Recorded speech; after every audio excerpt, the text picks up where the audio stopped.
Bom dia, então, pessoal. Hoje nós vamos ver as colisões, tá? Nós vimos na aula passada a quantidade de movimento e impulso, só para a gente relembrar. O que é uma colisão? Uma colisão é quando dois corpos se encontram, né? E eles interagem um com o outro, né? Então, o que pode acontecer quando dois corpos colidem? Podem acontecer várias coisas, né? Vamos relembrar um pouquinho o princípio da conservação da quantidade de movimento, porque vejam, eu tenho um corpo em movimento, né? Vindo, o outro está parado. Esse corpo em movimento, quando bate no outro, né, ele vai transferir uma certa quantidade de movimento para aquele outro corpo. Então, vejam só, se o sistema for isolado de forças externas, a resultante dessas forças é zero, a gente já viu isso, a primeira lei de Newton, e também o seu impulso é zero. Por que isso é zero? Vamos ver. O impulso é a variação da quantidade de movimento de um corpo, é a quantidade de movimento final menos inicial. Como a força vale zero, o impulso também vale zero, né? Então, eu colocando zero aqui, vai ficar a quantidade de movimento final menos quantidade de movimento inicial. A gente passando para o outro lado, percebe que a quantidade de movimento inicial e a final se conservam, são iguais. Então, sempre que existe uma colisão, a quantidade de movimento de um corpo se conserva, tá? Bom, chamamos de colisões ou choques mecânicos, né? O resultado, então, da interação de dois corpos. Essa interação ela é sempre muito rápida e muito violenta. Bom, no momento da interação pode acontecer duas coisas. A primeira delas é a deformação. É quando um corpo bate, ele vem com energia cinética, né? E ele transfere parte dessa energia para o outro corpo que se deforma. Se deforma na forma de energia potencial elástica, que é a energia de deformação, tá? Então, esse corpo se deforma e a gente chama que a gente diz que nessa deformação, né, houve uma transferência de energia, né, não houve o princípio da conservação de energia, porque uma energia se transformou em outro tipo de energia e tem perdas de energia, né? Então, nessa deformação, eu estou transferindo energia cinética para energia potencial elástica. Na restituição é quando eu tenho uma batida e os corpos conseguem voltar à sua forma original. Tá? Essa restituição ela pode ser mais, como eu vou explicar, mais 100%, né? Eu posso restituir 100% do meu corpo, ou posso restituir parcialmente, ou posso não restituir, que é o caso da deformação total, né? Então, vamos lá. Então, quando ocorre a deformação, gente, a energia cinética é convertida em energia potencial, mas cuidado, convertida em energia potencial elástica, porque deforma o corpo, tá? Quando ocorre a restituição, a energia potencial é convertida de volta em energia cinética. Então, essa conversão ela pode ser total, parcial ou até mesmo não existir, tá? Então, quando não existe essa conversão, né, a gente chama de deformação. Bom, vamos ver os tipos de colisão. Primeiro tipo, perfeitamente elástica. Que tipo de colisão é essa, gente? É aquela que a gente pega uma bola, por exemplo, de vôlei, bate no chão e ela volta na mesma altura.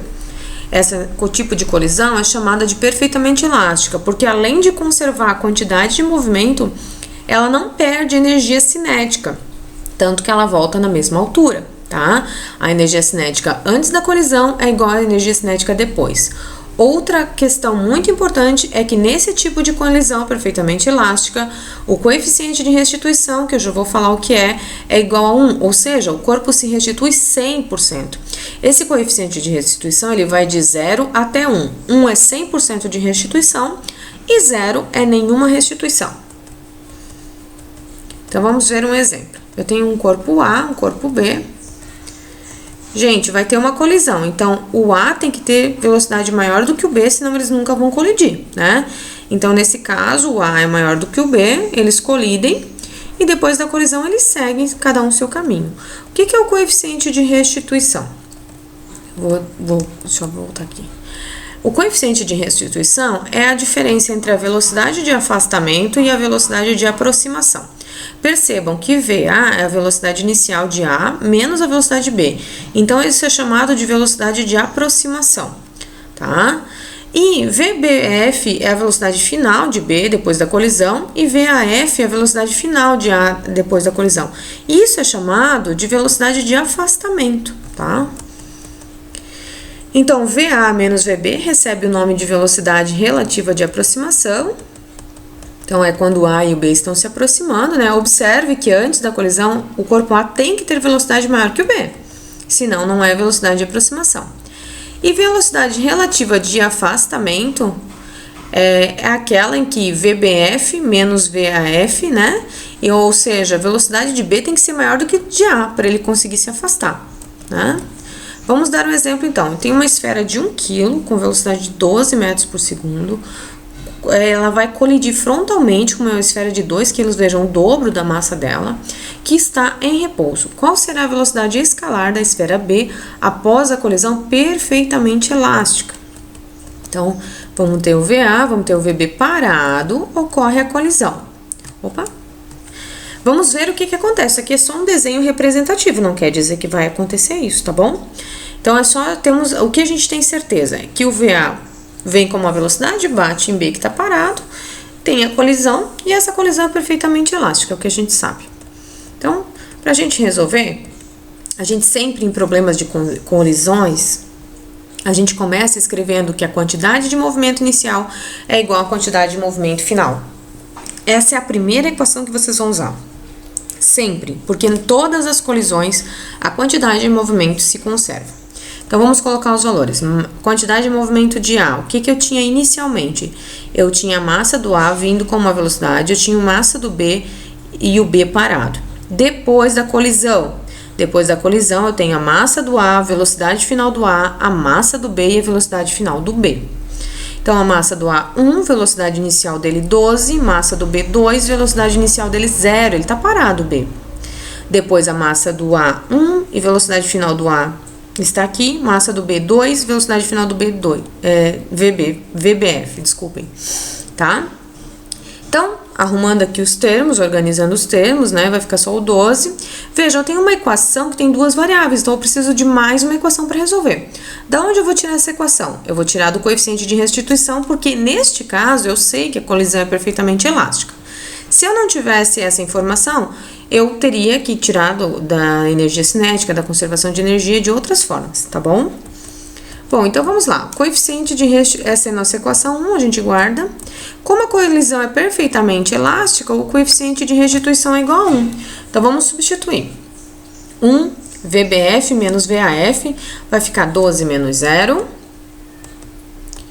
E isso aqui vai ficar VBF menos VAF sobre 12, né? Passando para o outro lado da equação, né? A equação 2 vai ser essa. Agora a gente vai ter um sistema com duas equações. Vamos resolver por soma, né? Simplifica aqui. Vai ficar 3 VBF igual a 24, VBF 24 sobre 3, isso vale 8. Velocidade final de B é 8. Substituindo na equação, a velocidade final de A seria menos 4. Quero mostrar esse menos aqui. É interessante para vocês verem que, na verdade, aquele nosso primeiro desenho está errado, né? O A vai bater no B e o que vai acontecer... Lembra que eu falei que é só uma suposição? O início ali? O que vai acontecer é o seguinte, que o A volta, né? Por isso que é menos 4, tá? Vejam, ele está voltando no sentido... A gente adota o sentido positivo como para a direita, né? O negativo para a esquerda. Então, ele bate no B e volta. Por quê? Porque a massa do B é o dobro da massa do A, tá? Isso é bem comum de acontecer. Agora vamos ver a parcialmente elástica. Nesse tipo de colisão, então, novamente, a quantidade de movimento se conserva. Em todas as colisões, a quantidade de movimento se conserva. Por isso, a gente começa sempre a resolver por ela. Mas, nesse tipo de colisão, ocorre uma perda de energia cinética, né? A energia cinética antes da colisão é sempre maior do que depois. O coeficiente de restituição pode ir de 0 até 1. Desculpe, 0 até menor que 1, perdão. Se for 1, já é elástico. Vamos dar um exemplo. Um corpo de X de massa 2 kg se desloca com velocidade de 30, colidindo frontalmente com um corpo de massa de 1 kg. Agora eu tenho um corpo de massa de 2, vai colidir com um corpo de massa de 1, que se desloca no sentido contrário com velocidade de 10. Se o coeficiente de restituição for igual a 0,5, qual a velocidade do corpo X após a colisão? Vamos ver o que está acontecendo. Vamos analisar. Eu tenho um corpo VX com uma velocidade de 30. O corpo VY está no sentido contrário. Eles vão colidir. Quando eles colidirem, Ele quer saber, né, qual a velocidade do corpo X e qual a velocidade do corpo Y. Bom, observem uma coisa importante. Y está no sentido contrário de X. Logo, a gente vai escrever sempre a quantidade de movimento dele como negativa. Como a quantidade de movimento do sistema se conserva, aqui a gente não vai adotar nenhum sinal, porque a gente não sabe, então a gente só vai colocar um mais, tá? Porque o sinal vai sair pela conta.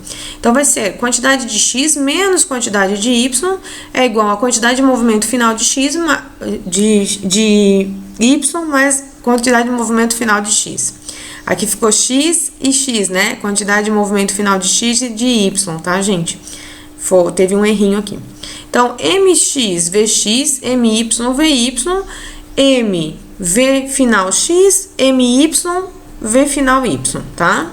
Substituindo os valores vai ficar, massa de X é 2, velocidade é 3, massa de Y1, velocidade 10.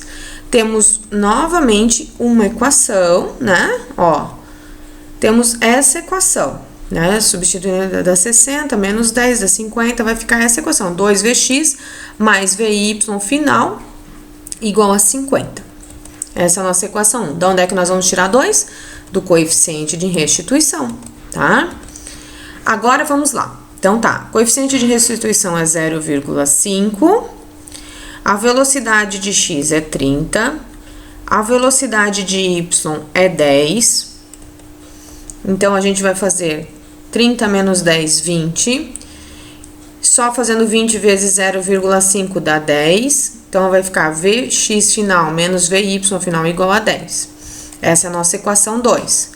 Usando os sistemas de equação e resolvendo, a gente vai fazer o seguinte, a gente vai cortar esses dois Vy, né? Vai ficar 3V final X igual a 60. 60 dividido por 3, 20. Velocidade final X é 20. Agora substitui em qualquer uma das equações. Ele só tinha pedido a velocidade final de X, né? Se a gente quiser saber de Y, é só substituir o Vx aqui e descobrir Vy. Por exemplo, 2 vezes 20 dá 40. Passando para o outro lado, ele vai negativo. Vy final é igual a 10. Então, colisão inelástica. O que é ou anelástica? É um tipo de colisão onde tem deformação do sistema, né?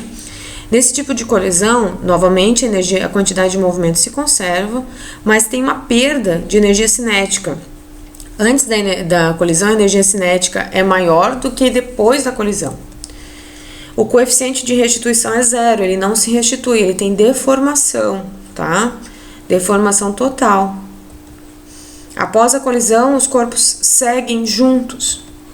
Então, ele vai dar um exemplo aqui, né? Vai bater.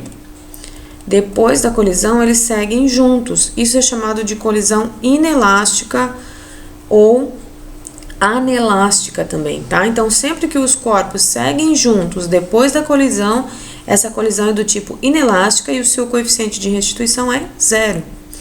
Eles não conseguem voltar a ser o que eles eram. Exemplo também para a gente ver. 2 carrinhos de brinquedo de massa 3 e 1 kg colidem frontalmente. Antes do choque, o carrinho mais leve estava em repouso e o mais pesado tinha velocidade de 20, então o mais pesado é o de 3. Após a colisão, os carrinhos movem-se juntos como se fossem um único corpo. Qual a velocidade final do conjunto depois do choque? Então vamos resolver. Então eu tenho um carrinho, o outro está parado e depois da colisão eles se movem juntos, tá? Ele quer saber a velocidade depois da colisão. Sempre comecem a resolver colisão por conservação da quantidade de movimento. Quantidade de movimento inicial igual a quantidade de movimento final. Então, vai ser quantidade de movimento de A mais a de B igual à velocidade final do sistema, que no final, a quantidade de movimento é como se ele fosse um único objeto. Então, vai ser MA, VA, MB, VB. E aqui, gente, é bem típico da colisão inelástica. Eu vou somar as massas e eles vão ter uma velocidade única juntos, tá? Então, vamos lá. MA, 3, VA, 20, MB, 1, VB, 0. 3 mais 1 igual a VAB. 3 vezes 20, aí só resolvendo 60, 4 VAB. 60 dividido por 4, 15 metros por segundo, a velocidade de A e B juntos no final da colisão. E veja, é positiva para frente, né? Então, o que acontece é que eles batem e seguem juntos, tá? E a gente chegou no final da nossa explicação.